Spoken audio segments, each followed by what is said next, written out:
4, 3. Bro, man. Welcome to BackStage Pass. This is number 12. We did this almost a year. We started this almost a year ago. Was that number 1? We did number 1. That was number. You and I did number 2. What? Yeah. Well, the way that it started was I went to see. First of all, I am with Royal Bliss, and I'm actually modestly gushing right at the moment. Sounds weird, but it is. I went to see these guys over 5 years ago and saw a guy named Jedi doing an acoustic set, and it was at the Nuka Bar. And some guy comes up to me and introduces himself, and holy cow, it was Neil. And I was slack job. And then Tim came up and introduced himself, and they've been like that ever since. They've carried me through some rough times. And I appreciate it with no more words. First off, introductions. To my right, Taylor Richards, and I play guitar. Dwayne Crawford, I'm the bass. John, guitar. John's best friend, Bobby. I'm Neil. I'm the singer guy.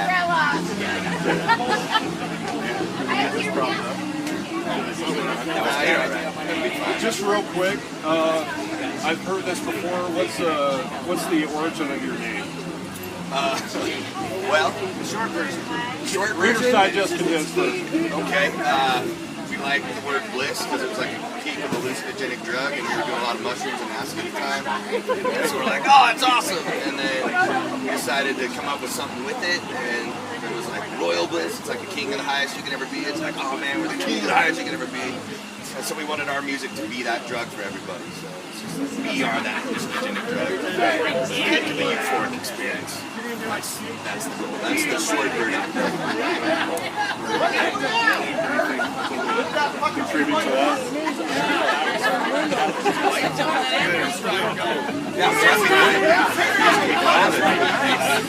I've said before that it was because I was eating alphabet soup. And when I got to the bottom of alphabet soup, it just said Royal Bliss in the bottom. And I'm like, oh, there's a name. And I called the guys, and they're like, oh, it's Destiny, bro. Yeah. Same experience. All at the same time. Jig soup said non-13 words about it. Very cool. Real quick, you write a majority of the songs. What lyrics are you the most proud of when you look back? Which one stands out? I love the lyrics Flying By and Pocket of Dreams. And Pocket of Dreams still runs true, like standing on a pocket of dreams, waiting for the colors to bleed. And there's a lot of lines like crazy.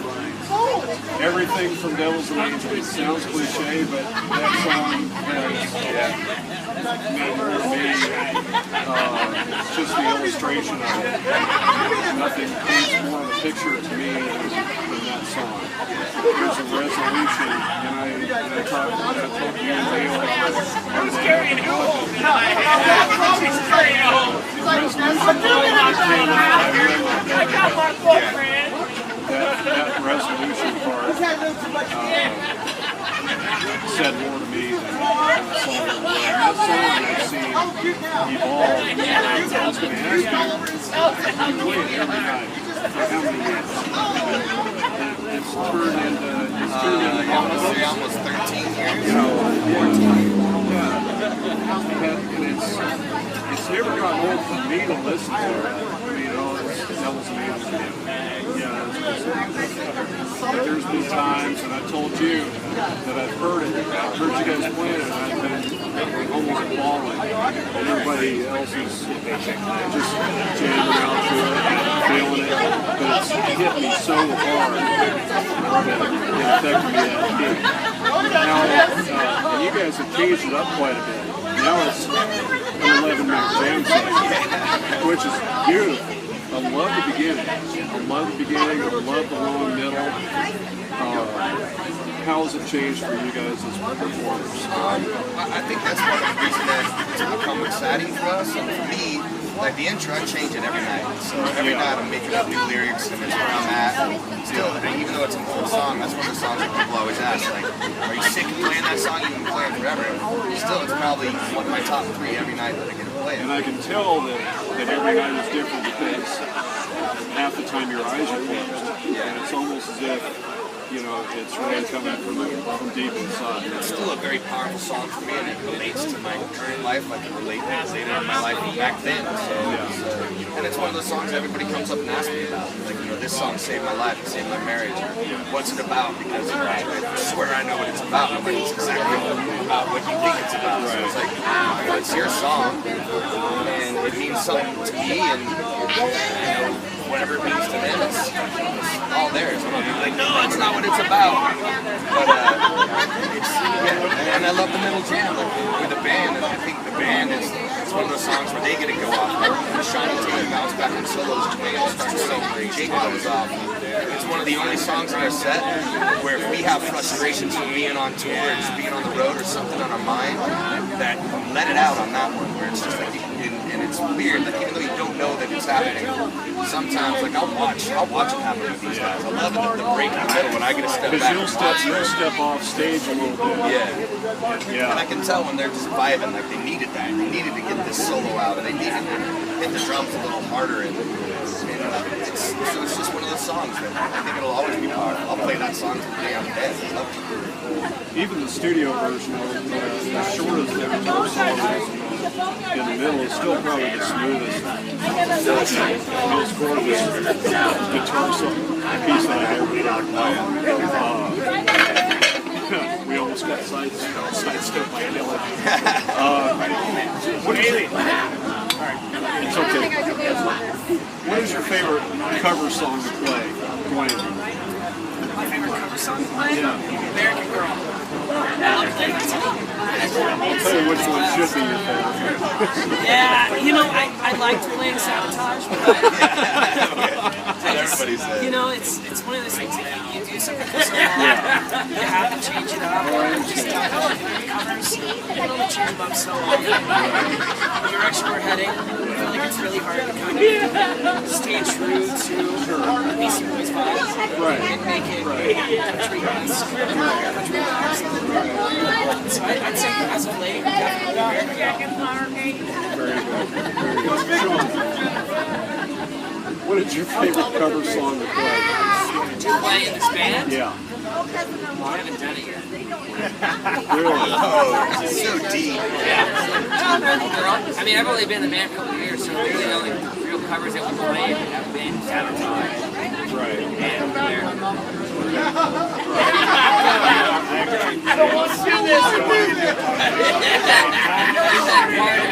How did you guys stumble into what made you decide It was a Tom. narrow it down? Yeah, we were playing. You went to that story? Sean, would you tell the story? I don't even have the heart for it. Drunken night. Yeah, Libertyville. We was playing a acoustic show, and Tom and Keith, DJ, was it his birthday? Will Rock. Yeah, his birthday. He was feeling hammered. And he got up and he was like, American Girl! Yeah! I was like, I don't know that one. We started jamming. He came over, like, we tried to play like maybe. And then after that, I was on stage, it's like, we started covering it.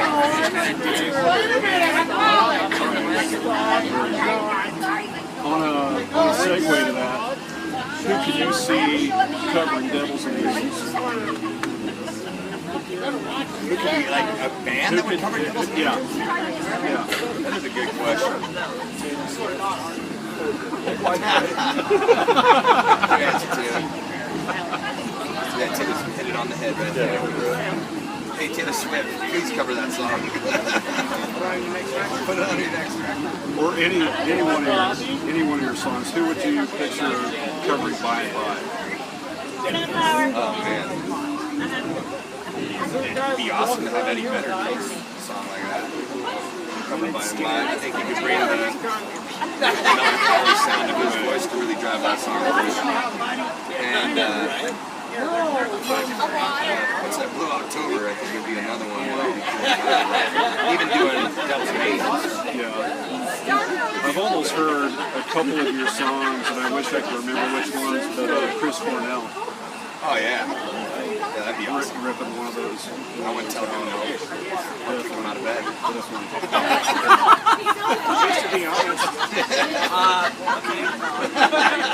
Okay, we'll wrap it up, but we are filming BackStage Pass at the Royal. Yeah. And if memory serves right, you guys did an acoustic CD after you guys signed with a label. And you made a remark saying that, you know, where I'm going with this, you would like to build a place in Salt Lake City. You guys were in LA when you were filming this.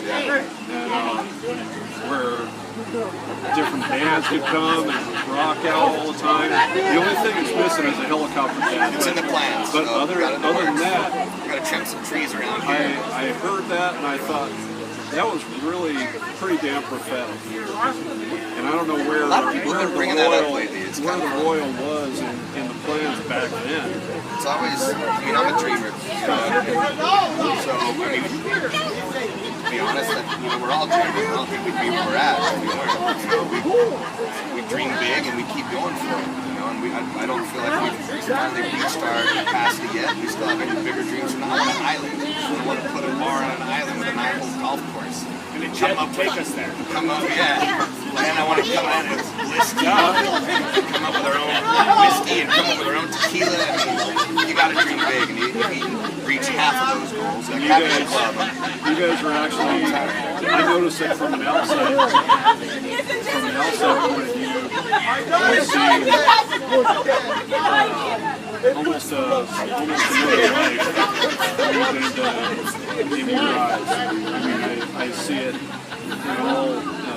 In each and every one of you. I see it up on stage, and it's just been within the past 4 or 5 months, and even people that haven't been following it,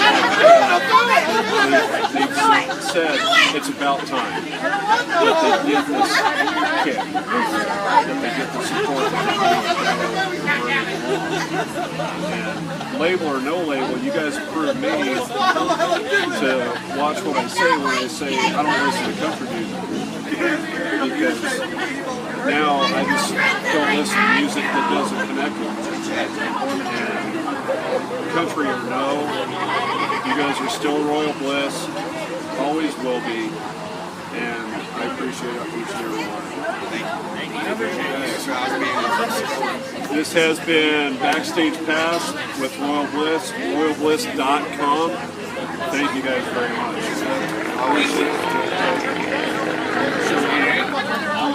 Yeah, man. Thanks.